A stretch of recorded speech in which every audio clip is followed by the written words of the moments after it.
Let me get you, buddy. Come on, eat it. Oh, did he eat it? I think he did. Yes! Oh man, he don't even... Okay, now he realizes he's hooked. On the voodoo. Gotcha, buddy. Oh man, that's fun sight casting. This ain't even... This is more of like a nuisance to him than anything. He's like, what is that? Kind of like when a gnat lands on you as a human. That's kind of what he's feeling right now, I'm sure. Because he's really not fired up yet. Come on. Oh, this is a pretty big fish too. That was fun sight casting him. Oh man. Come here, you. I saw him tailing. I mean, we're in less than a foot of water. It says 1.3 feet on the back of my depth finder where my transducer is, and then he was in such shallow water that his back was out of the water. It's a pretty big one. He didn't look as big until I hooked him. Here he is. And he kind of grew in size. Oh, come on, you. Oh, you gonna calm down so we can get the net on you? What a big fish. Big fish. Light tackle, sight casting. Kind of hard to get any better than that. He did not like the nets just now. Come on, you. Get over here. Get over here. What a big one. Wow. Fired up. This is a big black drum. Well, that's kind of hard to do by yourself right here. Come on. We're going to get you closer. Y'all, this is a big fish. And he's just... I need his head turned towards me. Come on. We got him in the net. Whoa, look at you. Oh my goodness. Yeah, he definitely grew in size. Definitely grew in size. Oh.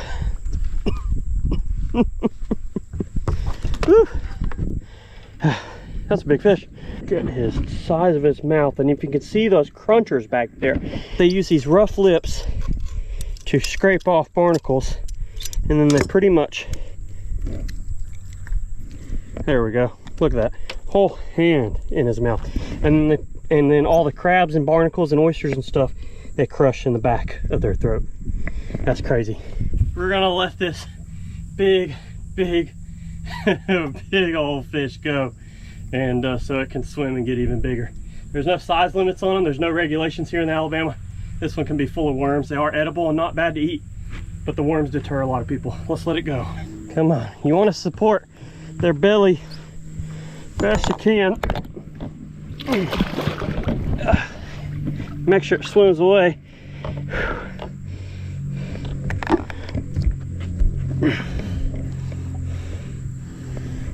Oh, where's it? Okay, big dude. Dropped you in the water and then just swam away just now. Ooh, I meant to hold its tail. Typically you want to hold its tail till it swims away on its own, but that's fine. He was big fish. Whew, swam away and it's good to go. Those are pretty hardy fish as well. they can withstand some handling, unlike, you know, speckled trout or small tarpon or something that are very sensitive to being touched. That was fun. Not what I expected or had in plans today, or had in the plans today, but that was incredibly fun. Just put on another shrimp on my Carolina rig. A lot of boat traffic today. Let's see what else we get. Oh yeah, there's a bite. And we have whatever it is. Another good puller. That might be a mangrove. We got to get it out of there. Yeah, that's fighting like one. Yeah, buddy. Maybe. Or big red. Dadgum. It's fighting good. I just want to see it. Oh, no. Is that a sailcat? Or a black drum? Oh, redfish. Oh, nice redfish, too. Yeah, buddy. Nice redfish. Let's get you in the boat. That's what I'm talking about. Oh, man. Let's get a measurement on you, buddy. Golly. Ah, stop. Nice red. Okay.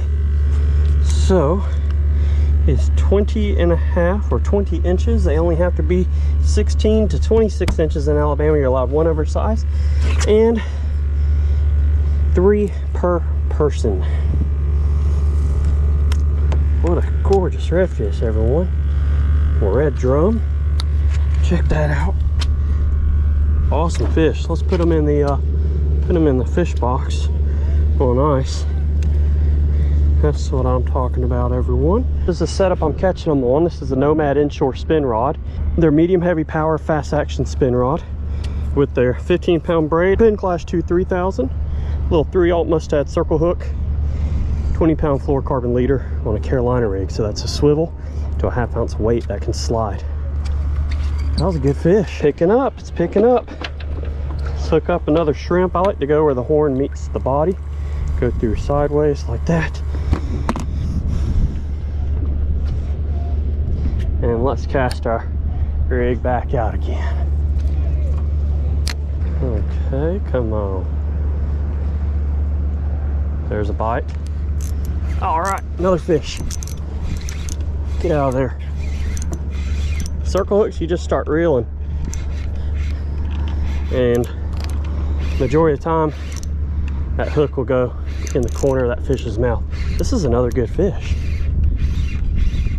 Another good fish. Oh, I just saw a bunch of mullet come by. What are you?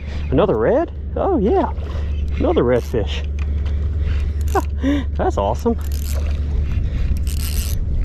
Get up. Bad boat flip. Get in the boat. Yes. Second redfish of the day. 2 shrimps later. It's a good one. 2 redfish already and almost back-to-back casts.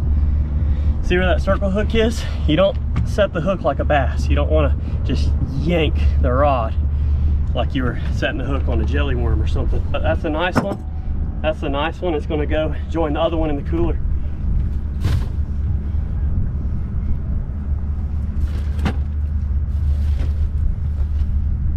And you're allowed 3 of those fish per person, which is sweet. I already caught 2. I mean, I've been out a few hours and it's been terrible. Lots of boat traffic from the air show, and it's hot, but finally catching some fish. Let's once again grab another shrimp. I wanted to come back out and catch some more fish, so that's what we did. It's only 5 to 6 feet deep right here. I love these inshore spin rods and their offshore spin rods. They're light but powerful at the same time. Okay, we have probably what's stealing our bait. Small mangroves or pinfish. Oh yeah, pinfish. I could probably chunk that out there with those ladyfish and catch a red, but ow. Ow. They don't call them pinfish for no reason. Get out of there. Pretty content with that cast. Oh yeah. They want to go right into that dock. I mean, right into it. Come on, get out of there. Get out of there. Okay, we got him out. All right. What are you? Another red? Hope so. If so, I got my limit. Yep, it's a red. Boom. Got my limit of redfish. Time to go in. Oh, that's awesome. That's what I'm talking about. Okay, that's the third redfish in a row. That's a perfect slot, eater size, and a keeper. So I got my Alabama redfish limit of 3 a person. Nice and plentiful down here. We have good regulations on them, so that's amazing. Let's throw them in with the other one and head back to the boat ramp. So is it really summertime in the south that doesn't rain and then be sunny in 1 minute later? I fish in the rain a lot. It's just hard to film in the rain because I'm trying to keep the screen dry. Well, the rain cleared out for now. I mean, I'm talking about it changes like that. So I came along the beach just trolling a little Nomad lure, see if I can pull up a Spanish or something.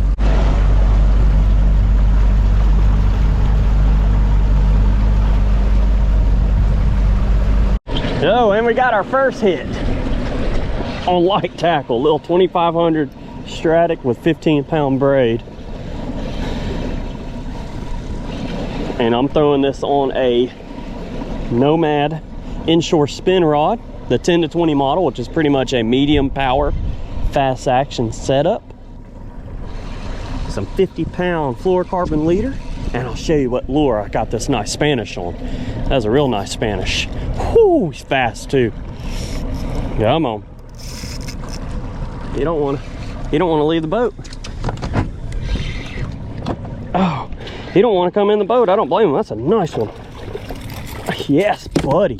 Oh man, and look what he spit out. I cannot wait to show y'all exactly why I pull these lures.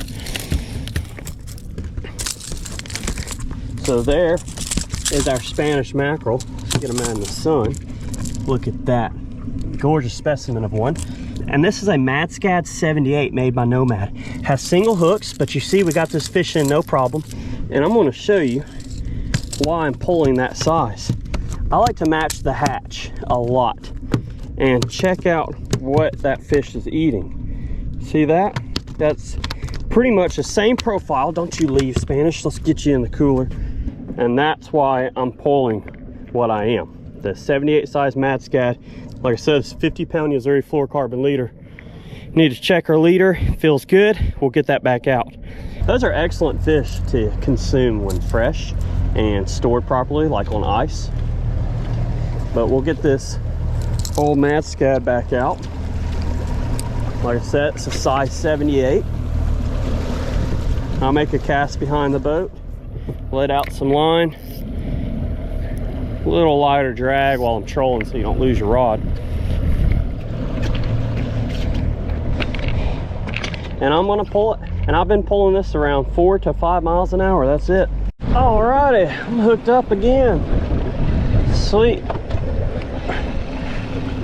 What are you gonna be this time?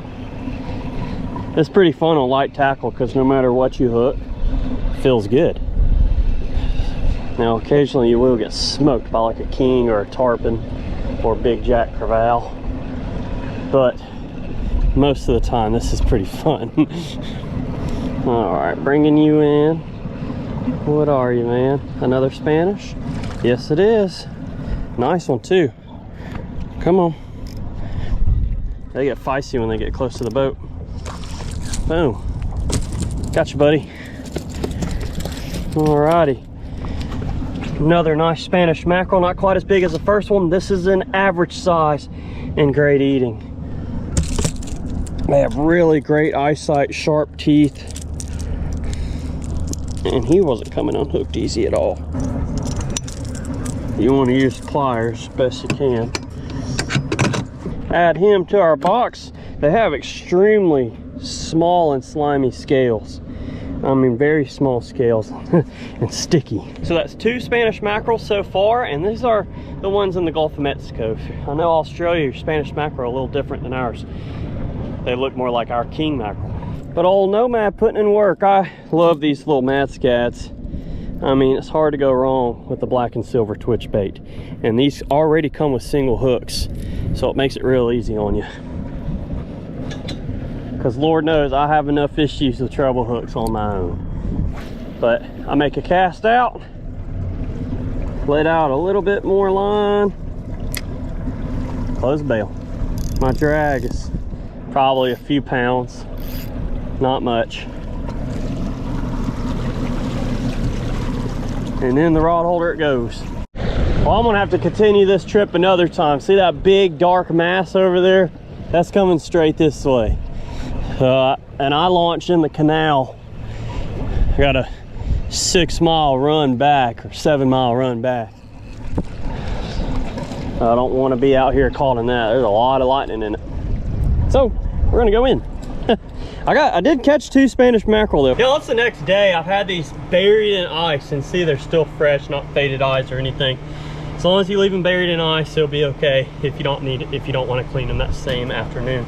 But I am on the Bird of Prey tailgate cutting board. And I also want to mention, I wear glasses, sunglasses. These are prescription.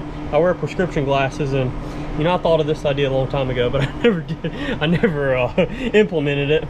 But all these mossy oak clothing has a little microfiber in there to clean your lenses off, you know, as long as there's not insane amount of salt and stuff. Oh, and now I can see better. You know, if you wear glasses or have bad vision, you know exactly how that feels. If you don't, you're blessed. But we are going to clean these 3 redfish, just simple fillet. Take a 7-inch sword flex fillet, and all this stuff's linked down below. There's even some promo codes like for mossy oak and stuff. That's pretty much all I wear when I go fishing. But let's cut behind that pectoral. Redfish are real easy to clean this size. I'm gonna try to get the angle where I can show y'all. See, there's a little zipper. If you find it, a shallow cut with a sharp knife, you know, all the way through in between those scales, and it just zips that fillet right open. And now once you get past those scales, we're just gonna fillet it. And keeping it in a nice ice bath makes these fish so much easier to clean because it firms up that flesh. They're not as slimy, and so it just makes it way easier to clean. Now poke through, go off the back. Need to get around this rib cage. I always take the scales off my cutting edge, otherwise it's going to pretend like it's a dull knife. Keep your cutting edge clean. Hear me pop through those pin bones, down the rib cage, and pretty much one last cut right there. Now I want to get the stomach lining out, and I left a few of these rib bones in there. It's not going to hurt you eating, but I like a nice clean fillet. Now once you have this, you can also be done from here, and you'll have redfish on the half shell. That's what this is called. You can leave the scales on, slap it on the grill or on a flat top, cast iron, whatever, and blacken it. But from here, we are going to remove that skin. It has some thicker skin, so it's pretty easy to take that fillet off. And there's our gorgeous redfish fillet, nice and firm. You saw it wasn't bloody. They bled out in the cooler, and I haven't had to use a water hose on them. I mean, check that out. That's why I kind of like letting them sit in a cooler overnight. You got to make sure it's buried in ice. I mean, all points of contact. So otherwise, it's just gonna get all nasty. But there's our redfish fillet. Wow, it's a pretty Saturday morning. Windy though, very windy. But y'all, I hope you enjoyed that video. That was one of the last trips I did with the T-top on the boat. I recently took it off again. Yeah, I've had it on, had it off, had it on, and now it's not an easy thing to remove. But I did some upgrades, added a new Garmin. Nothing too crazy, just a simple unit. And then a new leaning post. I like the boat without it. I sold the T-top. You know, the shade was kind of nice, but I still got sunburnt from the reflection of the sun's rays off the water and the deck. The casting and hitting my rod tips on it kind of got in the way. But I'm rambling now, so I hope you enjoyed this video. Hopefully that answered some questions. But that was a fun trip out on the water, catching some awesome fish. All of our partners and sponsors are down in the video description. We'll see you on the next one. I want to thank the good Lord up above for everything he does for us. We'll see you later.